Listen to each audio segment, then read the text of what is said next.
Moms get all the credit for bonding. The breastfeeding, the skin-to-skin, the endless hours of contact. And it's beautiful. It's real. It's irreplaceable. But when a dad speaks to his baby, something happens in the infant brain that literally never happens with mom. And I'm not talking about bonding in a vague, feel-good way. I'm talking about measurable, physical changes to brain architecture. Changes that predict your child's IQ, emotional regulation, and social skills years down the line. Dr. Anne Fernald at Stanford University has spent decades studying how infants process language. And what she discovered about fathers changed everything we thought we knew about early development.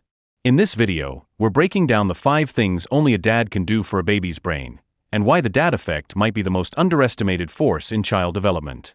Here's the uncomfortable truth. Our culture treats dads like backup parents. Like the helper. Like someone who steps in when mom needs a break. But neuroscience doesn't see it that way. Your baby's brain doesn't rank parents. It experiences them as 2 distinct, equally necessary environmental inputs. When dads are engaged from the very first months, babies show better emotional regulation by age 1, higher language scores by age 3, and stronger social competence by age 5. And when dads are absent or disengaged, the gaps don't close. They compound. This isn't about guilt. This is about clarity. Because once you understand what your baby's brain is actually doing when dad talks, plays, or simply holds them, you'll never see dad time as optional again. Point 1. The surprise pitch. Dr. Fernald's research at Stanford revealed something fascinating. When mothers talk to babies, they naturally use what's called fatherese, higher pitch, exaggerated vowels, slow tempo, lots of repetition. It's soothing. It's predictable. It builds security. But when fathers talk to babies, they use what's now called fatherese.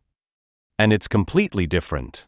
Dads' voices are more variable in pitch, more surprising, more unpredictable. They jump up and down the frequency spectrum in ways that mothers' voices simply don't. And here's why that matters. Your baby's brain is a prediction machine. It's constantly trying to guess what sound comes next. When dad's voice breaks that prediction, when it surprises the brain, it forces the infant to pay closer attention, process more deeply, and build stronger neural connections. It's like the difference between watching a movie you've seen 10 times and one with an unexpected twist. The twist builds the brain. A 2006 study from the University of North Carolina found that infants exposed to more paternal speech showed significantly stronger activation in the left temporal lobe, the brain's language center, compared to infants with less dad interaction. The takeaway: dad's unpredictable voice isn't less soothing. It's a different kind of stimulation. And your baby's brain needs both. Point 2. The word architect. This one blew my mind. Researchers at the University of North Carolina tracked parent-infant conversations in over 500 families. They counted every word. They measured complexity. They looked at vocabulary diversity. And they found that fathers, on average, use more complex syntax and a wider range of rare words when speaking to infants than mothers do. Moms tend to stick to the immediate context. Here's your bottle. Time for a nap. Let's change your diaper. Dads? They wander. They narrate the weird stuff. See that helicopter? It's flying because the blades push air down. Like a giant fan. To a 6-month-old, that sounds like gibberish.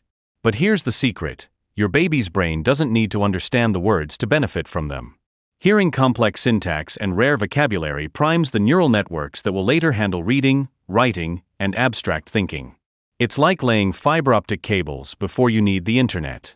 Dr. Kyle Pruitt at the Yale Child Study Center put it this way: fathers don't just talk to babies differently. They talk to them about a different world. The takeaway: every time dad describes something weird, complex, or seemingly over the baby's head, he's building the infrastructure for advanced language. Point 3. The rough play laboratory. If you've ever watched a dad play with a baby, you've probably felt a flicker of anxiety. The tossing. The tickling that goes too far. The pretend chasing that seems too intense. But here's what child psychologists know that most parents don't. That kind of play, rough-and-tumble play, is a masterclass in emotional regulation. Research from the University of Michigan and the University of Queensland found that fathers engage in significantly more physical, unpredictable play than mothers. And infants who experience regular rough-and-tumble play with their dads show faster cortisol recovery after stress, better ability to read social cues, higher impulse control by preschool age. Why? Because rough play creates controlled stress.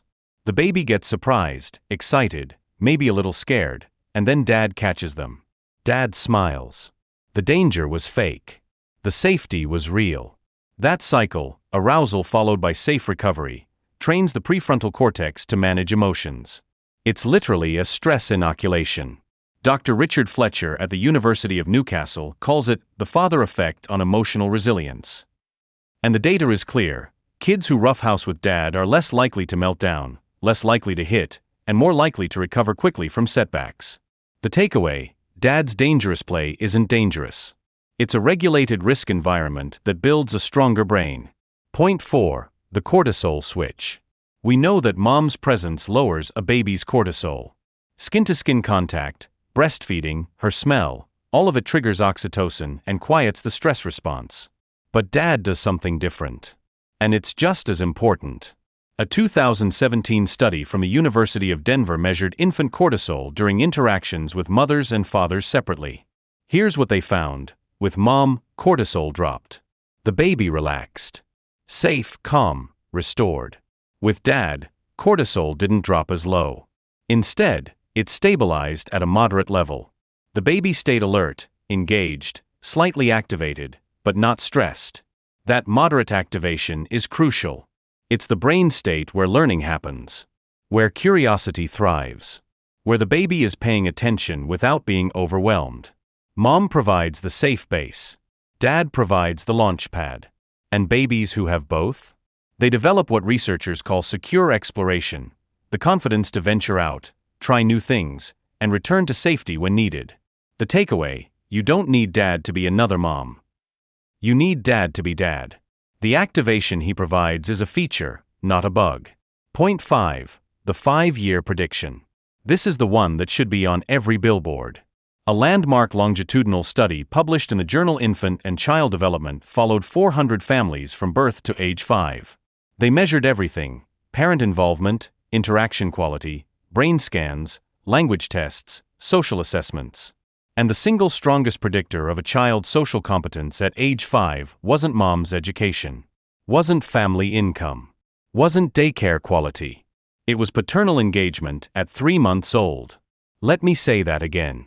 What dad was doing at 3 months, how often he talked, held, played, looked into the baby's eyes, predicted how well the child would navigate friendships, handle conflict, and show empathy 5 years later. The researchers believe it's because early paternal interaction builds the brain's social prediction circuits. When dad surprises the baby, plays unpredictably, uses complex language, the baby learns to read social cues, anticipate behavior, and adapt. Those circuits, built in the first 90 days, become the foundation for every relationship that child will ever have. The takeaway: dad isn't helping out. He's architecting the social brain. And the clock starts at day 1. Here's what to remember. 1. Dad's voice is more unpredictable than mom's. That surprise forces deeper brain processing. 2. Dads use more complex words and syntax. That builds the infrastructure for advanced language. 3. Rough-and-tumble play isn't dangerous. It's a controlled stress lab that builds emotional resilience. 4. Dad doesn't just calm, he activates. That moderate arousal is the brain state where learning thrives. 5. What dad does at 3 months predicts social skills at age 5. The investment is tiny. The return is massive. Moms, if you're watching this, share it with the dad in your life. Not because he's doing anything wrong, but because he might not know how much power he actually has. Dads, if you're watching this, know this. Your baby needs your voice, your play, your presence. Not as a backup, as a biological necessity. If this changed how you see dad's role in your baby's life, hit subscribe. We post new science-backed videos every Tuesday and Saturday. And if your baby does that thing where they stare at you during feeding like they're trying to read your soul, watch this video next. We break down exactly what your baby is processing when they lock eyes with you, and the one response that builds trust for life. Drop a comment. Dads, which of these surprised you most? And moms, did this change how you see dad time? We read every single comment. See you in the next one.